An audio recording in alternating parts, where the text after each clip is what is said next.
প্রিয় দর্শক, আসসালামু আলাইকুম। হাসিনা আর যাই করুক, দেশের জন্য অনেক কাজ করেছে বলা পাবলিক গুলার জন্য একটা তথ্য জানিয়ে দিই, একটু ভালো করে শুনবেন।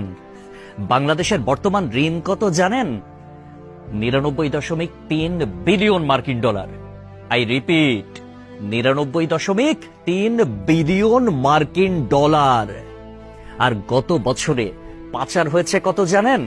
94 বিলিয়ন মার্কিন ডলার। হিসাব করে দেখলাম, তিনি যেই টাকা পাচার করেছেন সেই টাকা দিয়ে মাত্র 697টা মেট্রো রেল, 397টা স্যাটেলাইট আর 36টা পদ্মা সেতু বানানো যেত। একটা 1000 টাকার নোটের ডাইমেনশন কি, সেটা নিয়ে না হয় অন্য এক সময় আলাপ করা যাবে। ধরুন 11 লক্ষ কোটি টাকা 1000 টাকার নোট দিয়ে একটার উপর একটা রাখলে এর উচ্চতা কত হবে জানেন? 750.5 কিলোমিটার। বাংলাদেশের সর্বোচ্চ উচ্চতার পাহাড়ের উচ্চতা কত? 1063 মিটার। এক লেয়ারে সাজালে এই টাকা জায়গা করে নেয় কত? 124.76 বর্গ কিলোমিটার। আর ঢাকার সাইজ মাত্র 306 বর্গ কিলোমিটার, চট্টগ্রাম 155 বর্গ কিলোমিটার। এই দুই বিভাগীয় শহর বাদে বাকি সব বিভাগীয় শহর এই টাকা দিয়ে ঢেকে দেয়া যাবে। পাশাপাশি যদি বসান তাহলে লেংথ হবে কত জানেন?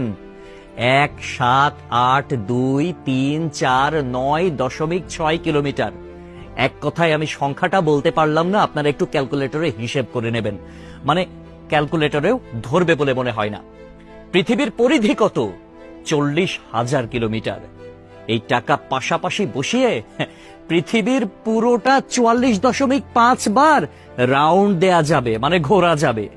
কেউ যদি হাসিনার উন্নতির হিসাব দিতে আসে, তাহলে তাকে হাতে কলমে এই হিসাবটা বুঝিয়ে দেওয়া আপনার, আমার, আমাদের সকলের দায়িত্ব।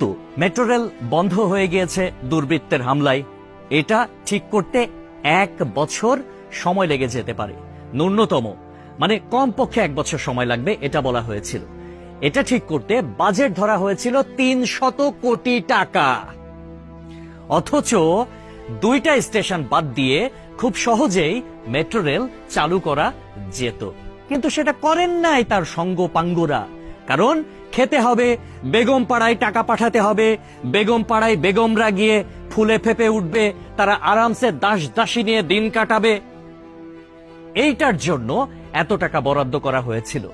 কিন্তু শেখ হাসিনা পালিয়ে যাওয়ার পরে এখন আমরা জানতে পারছি মেট্রো রেল চালু হতে আর মাত্র কয়েকটা দিন বাকি। তাহলে বোঝেন ব্যাপারখানা। আমাদের শিরা উপশিরা থেকে শুরু করে রন্ধ্রে রন্ধ্রে প্রত্যেকটা জায়গায় এইরকম চুচামারির অভ্যাস। মানে দেশে উন্নয়ন হবে, উন্নয়নের আগে কে কয় টাকা ভাগ করে খাবে, এইটাই হচ্ছে তাদের টেন্ডেন্সি, এইটাই হচ্ছে তাদের মানসিকতা। পদ্মা সেতু হয়েছে কত টাকায় আপনারা সবাই ভালো করে জানেন। মেট্রো রেল হয়েছে কত টাকায় আপনারা সবাই জানেন। এলিভেটেড এক্সপ্রেস ওয়ের হিসাবটাও একটু গুগল করলে জানতে পারবেন। অথচ অন্যান্য দেশে এটার অর্ধেকও খরচ হয় না। তাহলে বাকি টাকা কই যায়? এক কথায় উত্তর, বেগম পাড়ায়। তবে একটা বিষয় ভালো লেগেছে, শেখ হাসিনা পলায়ন করেছে, কিছু নেতাকর্মী তারা বাংলাদেশে আটকা পড়েছে, তাদের বেগমরা কিন্তু ঠিকই বেগম পাড়ায় এখন আছে, আর তারা এই আমাদের অজ পাড়া গায়েই রয়ে গেছে। একটা কথা সব সময় মনে রাখবেন, পাপ বাপকেও ছাড়ে না। প্রকৃতি ছাড় দেয় কিন্তু ছেড়ে দেয় না। সবকিছুর হিসাব পয় পয় করে দিতে হবে একদিন। সবাই ভালো থাকবেন।